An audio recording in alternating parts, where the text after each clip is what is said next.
खैर, आज आपको अपनी टोपी पकड़े रखने हो सकता है, क्योंकि भगवान का वचन कुछ चीजों को बदल सकता है जिन पर आपने अपने जीवन विश्वास किया है। उत्पत्ति के 5वें अध्याय में हमारे पास आदम की वंशावली है जो नूह तक जाती है। मैं इस वंशावली को शाब्दिक रूप से लेता हूं, जैसे कि सुसमाचार विद्वान भी करते हैं। इसे शाब्दिक रूप से न लेने का कोई कारण नहीं है। वास्तव में यह वंशावली एक इतिहास एक और लूका के सुसमाचार अध्याय 3 में प्रस्तुत वंशावलियों के समान है। ये वंशावलियां स्पष्ट रूप से कुछ ऐसा संकेत देती हैं जो आपको आश्चर्यचकित कर सकता है। यह दर्शाती हैं कि मानवता 6000 वर्षों से अस्तित्व में है। अब जब हम बाइबल के समय रेखा को एक साथ रखते हैं तो अब्राहम आदम के 2000 साल बाद जीवित थे। अब्राहम यीशु मसीह से लगभग 2000 साल पहले जीवित थे और भगवान 2000 साल पहले जन्मे थे। तो आप गणना करें और आपको मानव इतिहास के 6000 साल मिलते हैं। अब बाइबल हमें उत्पत्ति के अध्याय 1 में बताती है कि आदम और हव्वा सृष्टि सप्ताह के 6ठे दिन बनाए गए थे और उसी सप्ताह पृथ्वी ब्रह्मांड भी बनाया गया था। तो ब्रह्मांड भी लगभग 6000 साल पुराना है। अब एक सेकंड रुकिए। शैक्षणिक दुनिया का दावा है कि पृथ्वी लगभग 4.5 अरब साल पुरानी है और वे इस संख्या पर पहुंचते हैं स्पष्ट रूप से उत्पत्ति से नहीं, बल्कि मुख्य रूप से चट्टानों और उल्काओं की रेडियोमेट्रिक डेटिंग के माध्यम से। यह डेटिंग प्रणाली कुछ परमाणुओं के क्षय को और कुछ खनिजों की उपस्थिति को मापती है, ताकि यह निर्धारित किया जा सके कि किसी चीज को इतना पुराना होने के लिए कितना समय लगना चाहिए था या उन खनिजों के बनने के लिए।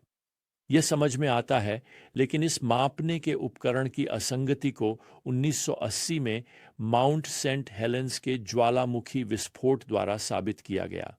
वैज्ञानिकों ने उस ज्वालामुखी से लावा चट्टान में रेडियोधर्मी क्षय को मापा और यह 350,000 साल पुरानी मापी गई। और उन चट्टानों में बने खनिजों की उम्र उन्होंने 2.4 मिलियन साल पुरानी बताई, लेकिन वे उस ज्वालामुखी विस्फोट में 10 साल पहले ही बने थे। इस प्रकार रेडियोमेट्रिक डेटिंग 2.4 मिलियन साल तक गलत थी।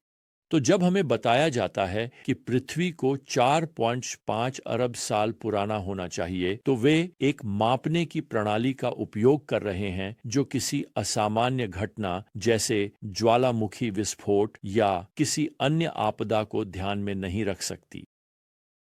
और मुझे बताने दें प्रियजनों, मानवता के लिए झात सबसे बड़ी आपदा नूह के समय का विश्वव्यापी बाढ़ है और इसे उत्पत्ति अध्याय 6 में यहां वर्णित किया जाने वाला है। अब पहले हमें एक और मुद्दे को सुलझाना होगा। उत्पत्ति 6 हमें समय में पीछे ले जाकर भगवान के न्याय के लिए मंच तैयार करता है।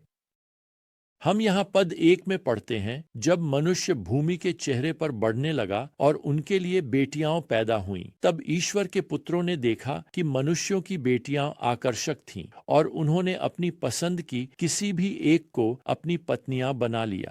तब भगवान ने कहा, मेरी आत्मा मनुष्य में हमेशा के लिए नहीं रहेगी, क्योंकि वह मांस है। उसका दिन 120 वर्ष होगा। नेफिलिम उन दिनों पृथ्वी पर थे और बाद में भी, जब ईश्वर के पुत्र मनुष्यों की बेटियों के पास आए और उन्होंने उनके लिए बच्चे पैदा किए। ये प्राचीन समय के शक्तिशाली पुरुष थे जो प्रसिद्ध थे। अब ये शक्तिशाली पुरुष कौन थे? अब इन ईश्वर के पुत्रों की पहचान के बारे में मूल रूप से 3 दृष्टिकोण हैं जिन्होंने भूमि में नेफिलिम या दिग्गजों को उत्पन्न किया। एक दृष्टिकोण कहता है कि वे स्वर्गदूत थे, गिरे हुए स्वर्गदूत जिन्होंने महिलाओं के साथ सहवास किया और आधे स्वर्गदूत और आधे मानव प्राणियों की एक जाति उत्पन्न की। इस दृष्टिकोण की समस्या स्वर्गदूतों को प्रजनन की क्षमता के साथ नहीं बनाया गया है। मत्ती अध्याय 22 और पद 30 कहता है कि स्वर्गदूतों को विवाह में नहीं दिया जाता। पर इसका मतलब यह नहीं है कि भगवान स्वर्गदूतों को मंडप में ले जाने के बाद नहीं देते। इसका मतलब है कि वे विवाह के प्राथमिक कार्यों में से एक, जो प्रजनन है, को पूरा नहीं कर सकते। स्वर्गदूतों को प्रजनन की क्षमता के साथ नहीं बनाया गया था। बीज या शुक्राणु डीएनए उत्पन्न करने के लिए जो एक महिला के डीएनए के साथ मिलकर एक बच्चे का निर्माण कर सके। ईमानदारी से कहूं तो यह दृष्टिकोण मेरे अनुसार कॉमिक किताबों में होना चाहिए। एक और दृष्टिकोण यह है कि भगवान के पुत्र सेठ की वंशावली के धार्मिक वंशज थे, लेकिन कहीं न कहीं उन्होंने अधर्मी महिलाओं से विवाह किया। उन्होंने उन्हें आकर्षक पाया, अपने आप को रोक नहीं सके और पागनों से विवाह कर लिया। मेरे लिए यह कल्पना करना थोड़ा मुश्किल है कि धार्मिक पुरुष एक दिन जागे और अधर्मी महिलाओं की इच्छा करने लगे। हालांकि ऐसा हो सकता है। मुझे लगता है कि यह अत्यधिक असंभव है। अब तीसरा दृष्टिकोण जिसे मैं मानता हूं, यह है कि वास्तव में दानव शामिल थे। यह वाक्यांश भगवान के पुत्र पुराने नियम में स्वर्गदूतों के लिए पाया जाता है, जो कि अय्यूब 1 में है और अध्याय 28 में भी।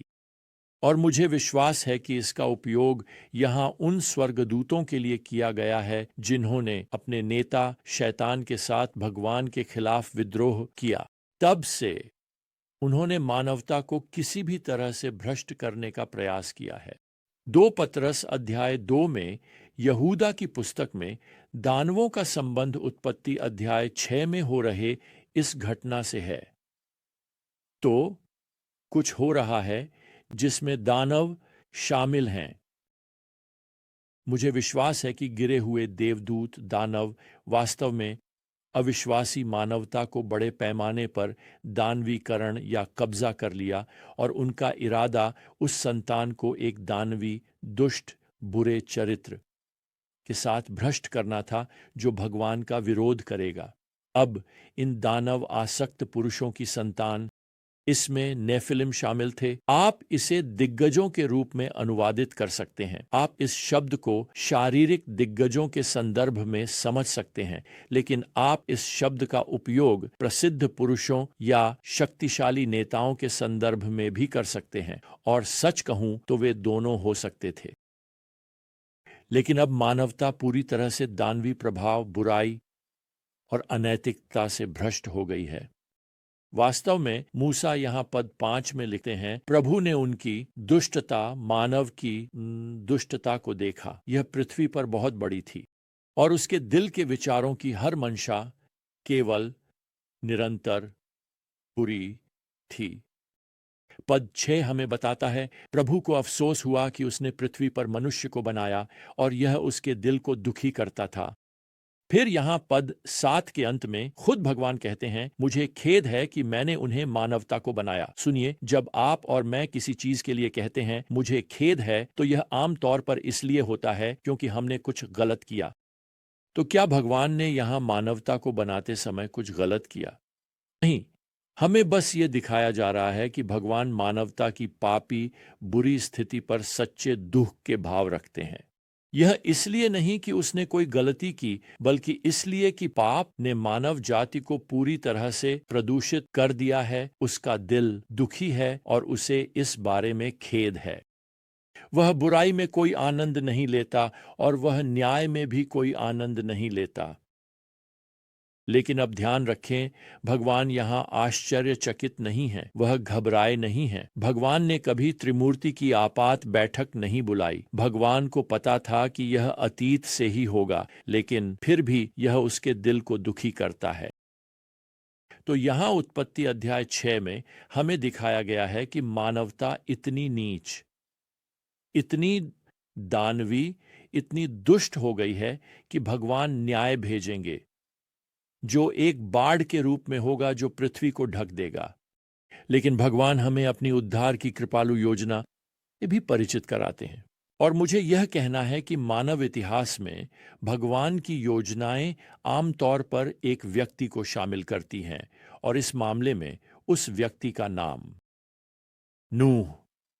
तो उत्पत्ति 6 हमें नूह और इस न्याय की पृष्ठभूमि में बुराई से परिचित कराती है। तो मुझे इस विशेष धार्मिक व्यक्ति की कुछ विशेषताओं की ओर इशारा करने दें। यहां जल्दी मत करो। पहले मैं चाहता हूं कि आप यह जानें, नूह ने पवित्रता को चुना, भले ही वह अमर्यादा से घिरा हुआ था। नूह की संस्कृति अमर्यादा के नल को बंद नहीं करने वाली है। मेरा मतलब है, यह पृथ्वी को बाढ़ में डुबो रही है। लेकिन पद 9 में हम यहां पढ़ते हैं कि नूह दोष मुक्त था और वह भगवान के साथ चलता था। नूह इस अंधेरे संसार में एक छोटी रोशनी है, वह उस छोटी रोशनी को चमकने देगा। मेरे दोस्त, आपकी संस्कृति को, आपके चरित्र को फिर से लिखने की आवश्यकता नहीं है। दूसरी बात, नूह आज्ञाकारी था, भले ही भगवान की योजनाएं भ्रमित करने वाली थीं। नूह को 500 फीट लंबा, 86 फीट चौड़ा, 50 फीट ऊंचा एक नाव बनाने के लिए कहा जाएगा। मेरा मतलब है, यह कोई छोटी नाव नहीं है।